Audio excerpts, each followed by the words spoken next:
আসসালামু আলাইকুম। আসসালামু আলাইকুম। কেমন আছেন আপনারা সবাই?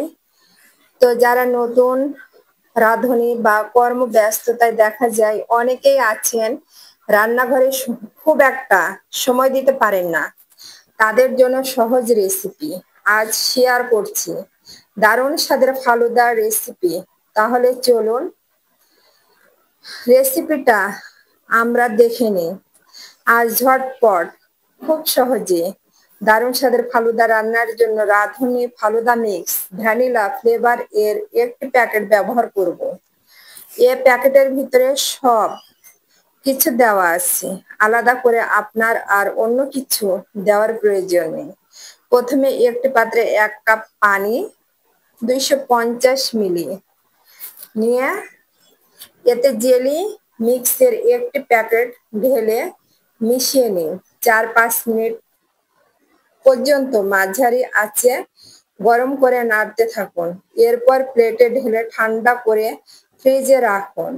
জেলি জমে গেলে ছোট কিউব করে কেটে রাখুন। একইভাবে ওপরের নিয়মে দ্বিতীয় জেলি মিক্স দিয়ে জেলি তৈরি করে রাখুন। একটি পাত্রে 1 লিটার দুধ গরম করুন।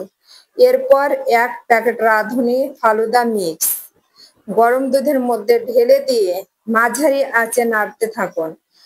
সব উপাদান মিক্স হয়ে এলে চুলা থেকে নামিয়ে সার্ভিসিং ডিশে ঢেলে ঠান্ডা করুন।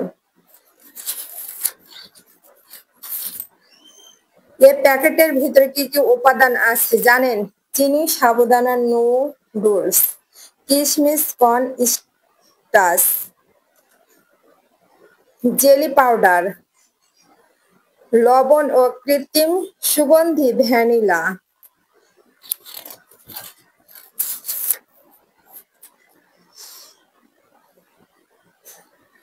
তো ফালুদাটা যখন ঠান্ডা হয়ে আসবে, এটা পরিবেশন করবেন আইসক্রিম, বরফ কুচি এবং জেলি কিউব দিয়ে পরিবেশন করুন। তো দেখেন মানে আমার রান্নাটা তো হয়ে গেছে, তারপরে ওই যে পরিবেশনটা কি সুন্দরভাবে আমি করছি। তো ফালুদা রান্নাটা তো সেই সুন্দর হয়েছে, দেখে মানে অনেকটা লোভনীয় মনে হচ্ছে।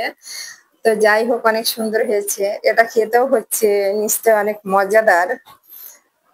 তো যারা কখনো রান্না করেননি তারা অবশ্যই ফালুদা মিক্স ভ্যানিলা ফ্লেভারটা একবার বাসাতে ট্রাই করবেন। রান্না করে অবশ্যই খাবেন।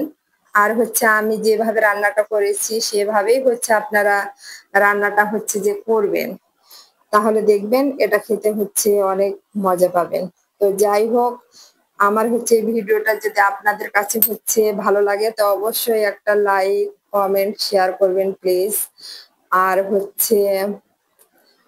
আমিও আপনার ভিডিওটাতে লাইক, কমেন্ট শেয়ার করব। তো ধন্যবাদ। আপনারা সবাই ভালো থাকবেন। আল্লাহ হাফেজ।